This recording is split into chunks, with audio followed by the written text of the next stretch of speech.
किस्सा है, एक गांव में बिट्टू नाम का लड़का मुर्गियों का गोश्त बेचा करता था। बिट्टू भाई 1 किलो चिकन दे दो। रोटी जरा छोटी छोटी रखना, आज चिकन की कढ़ाई बनानी है। ठीक है भाई, मैं भी देता हूँ। फिर वो ग्राहक मुर्गी का गोश्त लेकर वहाँ से चला जाता है। उसी गांव में मीठे नाम का लड़का अपनी बीवी और माँ बाप के साथ रहता था। ससुर जी अपने बेटे को समझाओ, कोई काम धंधा कर बेबे।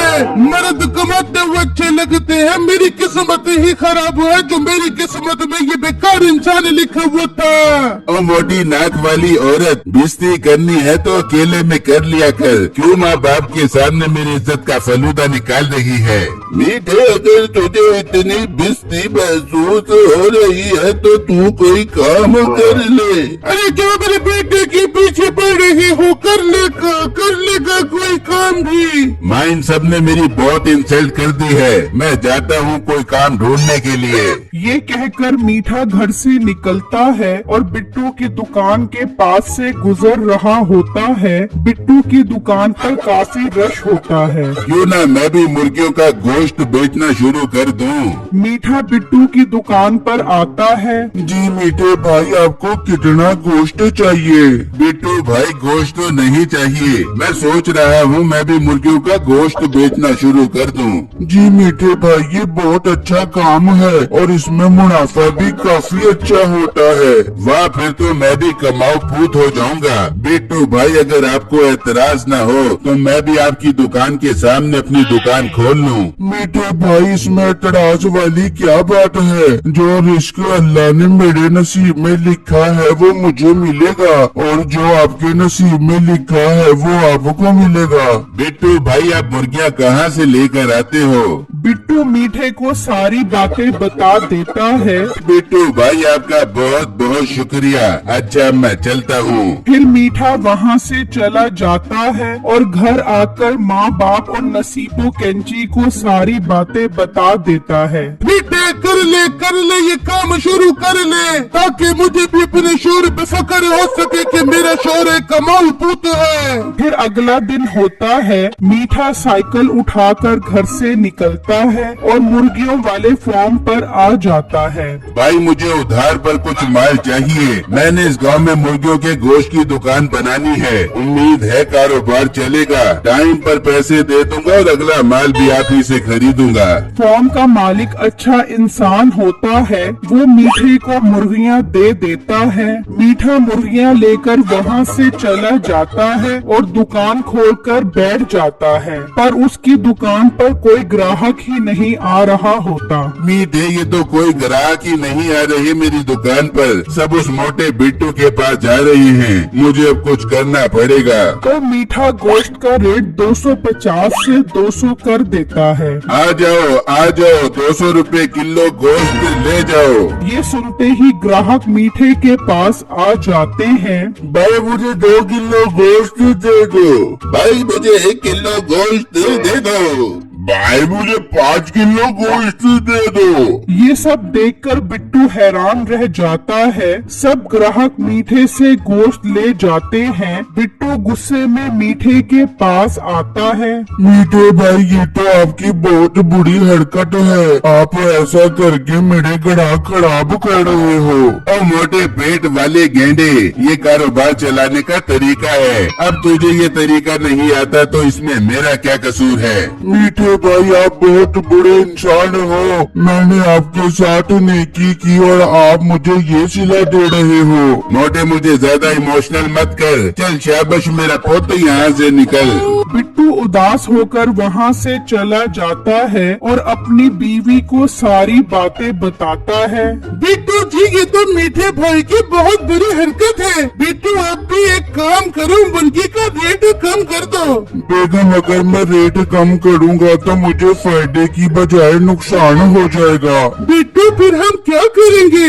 बेगम मैंने सब अल्लाह पर छोड़ दिया है। मुझे अल्लाह से उम्मीद है वो मेरे लिए बेहतर ही करेगा। फिर अगला दिन होता है। उसी गांव में ठाकुर रहता था। उसने काफी सारी गाय पाली हुई थी। मुंशी एक काम कर, आज घर पर मेहमानों ने आना है। तू बाजार जाओ 10 किलो मुर्गी का गोश्त लेकर आ और आज जहाँ से भी सस्ता गोश्त मिले वहीं से खरीदी।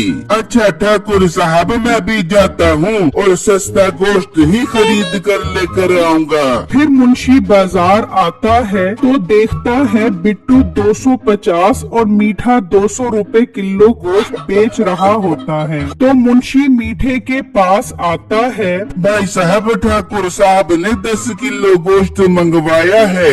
वाह, ये तो मेरे लिए बहुत फख्र की बात है कि ठाकुर साहब के यहाँ गोश्त मेरी दुकान से जाएगा। मुंशी साहब, आप एक काम करो, आप जाओ, मैं गोश्त लेकर खुद ही ठाकुर साहब की खिदमत में हाजिर हो जाऊंगा। फिर मुंशी वहाँ से चला जाता है और ठाकुर के पास आ जाता है। क्या हुआ मुंशी, तू गोश्त लेकर नहीं आया? ठाकुर साहब, वो गोश्त वाला तो आपका बहुत बड़ा फैन निकला। कहता है मैं खुद गोश्त लेकर ठाकुर साहब की खिदमत में हाजिर हो जाऊंगा। ठीक है मुंशी, तू एक काम कर, तू गायों को चारा डाल दे। मुंशी गायों को चारा डालने जाता है। तभी मीठा भी वहाँ आ जाता है और ठाकुर की मोटी मोटी गाय देखकर हैरान हो जाता है। वाह ठाकुर साहब, आपकी गाय तो बहुत मोटी मोटी है। काश मेरी मुर्गियाँ भी इतनी मोटी मोटी होती तो मैं खूब मुनाफा कमाता। लड़के, तू मेरा फैन है, इसलिए मैं तुझे एक राज की बात बताता हूँ जिससे तेरी मुर्गियाँ भी मोटी मोटी और लंबी लंबी हो जाएंगी। ठाकुर साहब, फिर वो राज मुझे बता दो ताकि मैं भी मुर्गियाँ मोटी मोटी और लंबी लंबी करके बेचकर खूब मुनाफा कमा सकूं। फिर ठाकुर मीठे को अंदर ले आता है जहाँ काफी सारी दवाइयाँ पड़ी होती हैं। ये है वो राज, अगर तू ये दवा अपनी मुर्गियों को खिला दे तो फिर देखी इस दवा का कमाल। ठाकुर साहब, एक डब्बा मुझे गिफ्ट कर दो इस दवाई का। ठीक है, मैं एक डब्बा तुझे गिफ्ट कर देता हूँ, लेकिन अगली दफा ये डब्बा मैं तुझे 5000 का दूंगा।